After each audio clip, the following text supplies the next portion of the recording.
ரிஷப ராசி அன்பர்களுக்கு ஜூன் மாதத்தில் கோச்சார கிரகங்கள் கொடுக்க போகின்ற நன்மைகள் என்ன? என்னென்ன நன்மையெல்லாம் கிடைக்க போகுது? ஃபஸ்ட்டு நிம்மதி கிடைக்க போதா? உங்களுடைய கேள்வி அதானே சார். ஃபஸ்ட்டு நிம்மதி கிடைக்குமா?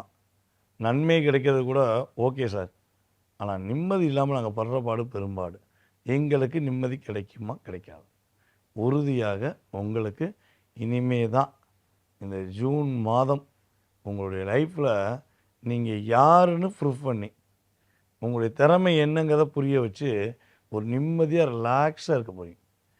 மெயினான விஷயம் என்னென்னா, உங்களுடைய ராசி அதிபதியான சுக்கிரன் உங்களுடைய ராசிக்கு 3ஆம் இடத்துல குருவோடு சேர்ந்து 9ஆம் தேதிக்கு மேலே பயணிக்க போகிறார். அதாவது 9ஆம் தேதிக்கு மேலே உங்களுடைய லைஃப்பில் இந்த ஜூன் 9க்கு அப்புறம் நீங்கள் எடுக்கிற எல்லா முயற்சியுமே வெற்றி தான். இங்கே ஸ்லோ இருக்காது, அப்படி வேகமாக இயங்க போகிறீங்க. அது குருவோடு சேர்ந்து சுக்கிரன் இயங்குவதனால திருமண வாழ்க்கைக்காக காத்திருக்கின்ற நம்முடைய ரிஷபராசி அன்பர்களுக்கு திருமண வாழ்க்கை உறுதி செய்யக்கூடிய அளவுக்கு சிறப்பான செயல்பாடு அற்புதமாக இருக்க போகுது. ஓகேவா? வேலை இழந்துட்டு சார், வேலை வாய்ப்பு ரொம்ப டிஸ்டர்பன்ஸ் ஆகுது சார், உயிரை கொடுத்து வேலை பார்க்குறவங்க நீங்கள், ஆனால் வேலையே பார்க்காதவங்களுக்கு அங்கீகாரம் கொடுத்து உங்களை வேலையை விட்டு தூக்குனாங்கள்ல, நீ வேலையில் நிறைய பிரச்சனை சந்திக்கிங்கள, அந்த பிரச்சனை உங்களுக்கு ஜூன் மாதத்துலேருந்து சரி செய்யப்படும். ஒரு மாற்றத்தை ஏற்படுத்தக்கூடிய அளவுக்கு உங்களுக்கு ஒரு மிகப்பெரிய பொருளாதாரத்தின் ஏற்றத்தை உங்களுக்கு கிரகங்கள் கொடுக்க ரெடியாக இருக்குது. அதே போல் பார்த்திங்கன்னா, பொதுவாகவே ரெண்டு விஷயந்தான் உங்களுடைய நோக்கமாக இருக்கும். ஒன்று, மனசு பிடிச்ச வாழ்க்கை. ஓகேவா? மனசுக்கு பிடிச்ச மாதிரி ஒரு வாழ்க்கை வேணும், நம்மளை புரிஞ்சுக்கிற மாதிரி ஒரு வாழ்க்கை வேணும், அப்படிங்கிறதான் நீங்கள் எதிர்பார்ப்பீங்க. இந்த 2 எதிர்பார்ப்பு, அந்த எதிர்பார்ப்பு பக்கத்தில் உங்கள் கையில் ஒரு ஒரு 1 லட்சமோ ஒரு 5 லட்சமோ கொடுத்துட்டு நீ பணத்தை எடுத்துக்கோ, உனக்கு அன்பு வேண்டாம். அன்பா பணமா, பாசமாக பணமாக கேட்டால் என்னையை பொறுத்தவரை நம்மளுடைய ரிஷபராசி என்பவர்கள் பாசத்தை தான் எடுப்பீங்க. பணத்துக்கு ஆசைப்படக்கூடிய செயல்பாடு உங்கள் குணத்திலே கிடையாது.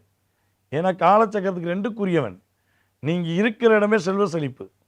நீங்களே பல பேருக்கு பணத்தை கொடுத்துட்டு நல்லா இருக்கட்டும்னு நினைக்கக்கூடிய நல்ல பண்பு கொண்டவங்க. ஆனால் இப்போ உங்களை பணத்தால் விலை பேசலான்னு ஐடியா போட்டுருக்காங்க. உங்களுடைய குணத்தை டெஸ்ட் பண்ணக்கூடிய விஷயங்களை செயல்படுத்துகிறாங்க. ஸோ ஆனால் இந்த எத்தனை டெஸ்ட் வச்சாலும் எனக்கு தெரிஞ்சு நான் சேலஞ்சு கட்டி சொல்வேன், நீங்கள் தான் ஜெயிப்பீங்க. ஏன்னா நீங்கள் தான் பணத்துக்கு மென்டாலிட்டி கொஞ்சம் கூட திருப்ப மாட்டீங்களே. ஏன்னா உங்களுடைய எதிர்பார்ப்பு என்ன? நான் உங்களை உண்மையான அன்பு காட்டுறேன், நான் உன் மேலே உயிராக இருக்கேன், என்கிட்ட ஒரு 4 நிமிஷம் பேசு. நீங்கள் எதிர்பார்க்க என்னது? ஒரு 5 நிமிஷம் பேசு, மனசு விட்டு பேசு. இதை மட்டும்தான் நீங்கள் எதிர்பார்ப்பீங்க. ஸோ இந்த எதிர்பார்ப்பு கிட்டத்தட்ட எத்தனை வருட காலமாக இருக்குது? குறைஞ்சது 3.5 வருட காலம். குறைஞ்சது நான் சொல்கிறது, கூட இருக்கலாம், குறைய வாய்ப்பில்லை. இப்போ 3.5 வருட காலமாக உண்மையான அன்புக்காக, உண்மையான பாசத்துக்காக, நல்ல ஒரு குணமுள்ள ஒரு பாசத்தை புரிஞ்சு கொள்ளக்கூடிய ஒரு உறவை எதிர்பார்த்துருக்கீங்களா? அந்த உறவு உங்களை இனிமேல் புரிஞ்சுக்கும். அது இந்த ஜூன் மாதத்துலேருந்தே உங்களுக்கு அற்புதமாக நடக்க போகுது. இதில் இந்த கணவர் எப்படா அன்பு காட்டுவான்னு சொல்லி ரிஷபராசி பெண்கள் எதிர்பார்க்குறதெல்லாம் உண்மையிலேயே பெரிய விஷயம். படிப்பு இருக்குது, அழகு இருக்குது, அறிவு இருக்குது, திறமை இருக்குது, ஆனால் எல்லாம் இருக்குங்க, என் கணவருடைய பாசம் மட்டும் கிடைக்க மாட்டேங்குங்க. நான் அவர் மேலே உயிராக இருக்கேன், ஆனால் அவர் என்னை கொஞ்சம் கூட கேர் பண்ணலைங்க அப்படின்னு வருத்தப்படுறீங்க பார்த்தீங்களா? அந்த வருத்தம் இப்போ சரியாக போகுது. அதாவது கிளி மாதிரி இருக்க உங்களை விட்டுட்டு குரங்கு மாதிரி இருக்க ஒருத்தவங்க தேடி போயிட்டாங்களேன்னு நீங்கள் வருத்தப்படுறீங்களே, என்னதான் இருந்தாலும் கிளி தான் அப்படின்னு புரிஞ்சுக்கிட்டு உங்களை தேடி வந்து உங்களுடைய பார்ட்னர் உங்கள்கிட்ட அன்பு காட்ட போகிறாங்க அப்படிங்கிறத தெளிவாக புரிஞ்சுக்கோங்க. மன நிம்மதி என்பது ஜூன் மாதத்திலிருந்து தொடக்கம். மன போராட்டம் என்பது உங்களுக்கு ஆட்டோமேட்டிக்காக கேன்சல் ஆகிடும். எல்லா விஷயத்திலும் கேன்சல் ஆகி நல்ல விஷயங்கள் மட்டும் உங்களுக்கு அந்த பிரபஞ்ச சக்தி என்ன பண்ண போகுது? கஷ்டப்பட்டது போதும், துன்பப்பட்டது போதும்னு சொல்லி இந்த பிரபஞ்ச சக்தியை உங்களுக்கு கொடுக்க போகுது. அதுவும் குருச்சுக்கரனோடு சேர்ந்து, அவங்களுடைய 11ஆம் இடத்த அதிபதியோடு சேர்ந்து சுக்கிரன் இயங்குறாரு. அப்போ என்ன ஆக போகுதுன்னா, இந்த 6ஆம் இடத்த அதிபதி உங்களுக்கு சுக்கிரன் தான். அவர் 11ஓடு சேர்ந்து இயங்குவதனால ஆட்டோமேட்டிக்காக உங்களுக்கு வேலை சார்ந்த விஷயங்களில் என்னென்ன பிரச்சனை இருக்கும். வேலையில் எனக்கு தெரிஞ்ச ரிஷபராசிக்காரங்களுக்கு பிரச்சனைக்கான காரணம் 3 பேர் தான். யார் யாருக்கெல்லாம் கரெக்டாக 3 பேருங்கிறத கமெண்ட்ஸ் கொடுங்க. ஓகேவா? ஒரு 3 பேர் போட்ட சதி திட்டத்தில் தான் நீங்கள் மாட்டிக்கிட்டீங்க. ஓகேவா? அந்த 3 பேரோட சதி திட்டத்தை ஒழித்து நீங்கள் என்ன பண்ண போகிறீங்க, அந்த இடத்துல உங்களுக்கான அங்கீகாரம் பெறக்கூடிய வாய்ப்பை உங்களுக்கு கிரகங்கள் கொடுக்க ரெடியாக இருக்குது. உங்களுக்கான பதவி உயர்வு உங்களை தேடி வரும். நீங்கள் எங்கேயும் தேடி போக வேண்டாம். உங்களுடைய உழைப்பை பார்த்து, உங்களுடைய நேர்மையை பார்த்து, அதாவது உழைப்புக்கும் நேர்மைக்கும் ஒரு 5 ராசிக்காரங்க சொந்தக்காரங்க. ஏன்னா இந்த 2ம் அமைஞ்சது ஒரு 5 ராசி தான். அப்படிப்பட்ட உழைப்புக்கும் நேர்மைக்கும் சொந்தக்காரனான உங்களுக்கு கிரக ரீதியாக மிகப்பெரிய மாற்றம், ஒரு பதவி உயர்வு கிடைக்கக்கூடிய வாய்ப்பு உண்டு. உங்கள் ஜாதக ரீதியாக உங்களுடைய ராசியின் அடிப்படையில் உங்களுக்கு ஒன்று திருமணம் நடக்கும், அல்லது உங்களுடைய மூத்த சகோதர சகோதரிகளுக்கு திருமணம் நடக்கும். 3ஆம் இடத்துல சுக்கிரன் உட்கார்ந்துருக்கனால இந்த மாதத்தில் மட்டும் உங்களை விட வயது குறைந்த இளைய சகோதர சகோதரிக்குமே திருமணம் நடப்பதற்கான வாய்ப்பை கிரகங்கள் கொடுக்க ரெடியாக இருக்கனால சரியான முறையில் பயன்படுத்திக்கணும். ஓகேவா? இந்த 9ஆம் தேதி வரை என்ன சார் பண்ணலாம்? 9ஆம் தேதி வரை சுக்கிரன் குருவோட சேர்ந்த நீ என்னென்னா, எதை செய்ய போகிறீங்கிறத ஒரு திட்டமிடுதுங்க. இதான் பண்ண போகிறேன், இப்படி தான் பண்ண போகிறேன் அப்படின்னு கொஞ்சம் யோசித்து நிதானமாக வச்சுக்கோங்க. 9ஆம் தேதிக்கு மேலே செயல்படுதுங்க.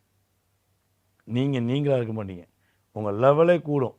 உங்களை யார் எந்த இடத்துல அவமானப்படுத்தணும்னு நினச்சாங்களோ அவங்க மூலமாகவே நீங்கள் உயர்ந்தவர்கள், மேன்மையானவர்கள் என்று பாராட்டக்கூடிய அளவுக்கு உங்கள் லைஃப் ஸ்டைல் பெரிய லெவலுக்கு வரப்போது. ரிஷபராசி மாணவ செல்வங்கள் இந்த வட்டம் அவங்களுக்கு பிடிச்ச மாதிரி பாடத்தை எடுக்க போகிறீங்க. உங்கள் மனசுக்கு என்ன பாடம் பிடிக்குமோ அந்த பாடத்தை படித்து வெற்றி பெறக்கூடிய வாய்ப்பு கிரக ரீதியாக உண்டு. வெளிநாடு போகணுன்னு ஆசைப்படக்கூடிய ரிஷபராசி மாணவ செல்வங்கள் உறுதியாக வெளிநாட்டில் போய் படிக்கலாம். ஸோ கிரகங்கள் எல்லாமே இந்த வட்டம் உங்களுக்கு ரொம்ப ரொம்ப சாதகமான சூழ்நிலையை கொடுக்காங்க. ஆனால் என்னென்னா, நீங்கள் எதை செஞ்சாலும் தெளிவாக செய்து முடித்த பிறகு சொல்லணும். அவசரப்பட்டு மட்டும் இந்த மாதம் சொல்லக்கூடாது. ஓகேவா? ஸோ எல்லாமே உங்களுக்கு சாதகமாக இருக்கனால இந்த ஜூன் மாதத்தில் நீங்கள் என்ன வழிபாடு செய்யணும்னா, நீங்கள் உங்கள் வீட்டு பக்கத்தில் உங்களுடைய வீட்டு பக்கத்தில் இருக்க சிவன் கோயிலில் உள்ள வீரபத்ரரை போய் வழிபாடு செய்யுங்க. ஓகேவா? வீரபத்ரரை போய் பிடிச்சிக்கோங்க. நீங்கள் தான்ப்பா உறுதுணை, எனக்கு ஒரு நல்ல வேகத்தை கொடுங்க, நல்ல வெற்றியை கொடுங்க, எதிரிகளின் சூழ்ச்சியிலேருந்து என்னை காப்பாற்றுங்க, துரோகிகிட்டேருந்து என்னை காப்பாற்றுங்கன்னு மனசார நீங்கள் வீரபத்ரரை போய் முடிஞ்ச அளவு வெள்ளிக்கிழமை அல்லது ஞாயிற்றுக்கிழமை இந்த 2 கிழமையும் போய், அல்லது 2 கிழமை ஏதாவது ஒரு கிழமை போய் வழிபாடு செஞ்சீங்கன்னா உங்களுக்கு எவ்வளோ பெரிய அழுத்தமாக இருந்தாலும் அது சரி செய்து வெற்றி பெறக்கூடிய வாய்ப்பை உங்களுக்கு கோச்சார கிரகங்கள் கொடுக்க ரெடியாக